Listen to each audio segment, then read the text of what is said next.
Salam dostlar, videonun əvvəlində gördünüz ki, çirkli suyun geri verməyə də problem. Saray tərəfdə tutulmuş mətbəxdən yaxınlaşmışdıq. Təxmini mətbəxdən buradan 50 başlanğıc yerdə 100-yə qoşulan yerə qədər təxmini 13-15 metrə məsafədir. Bu 13-15 metrin ortasında reviziyat qoyulmayıb. Bilirsiniz ki, çəkilən xətt 50 ilə çəkilir. Bu daha gözəl olardı, 75-li olsaydı daha süper olardı, daha yaxşı olardı.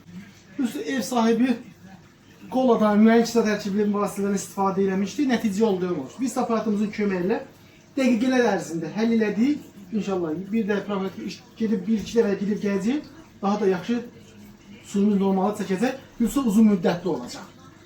Siz də tutulmuş borulara görə əziyyət çəkirsinizsə, səhifədən bizdə nömrə var, bizimlə əlaqə saxlayın.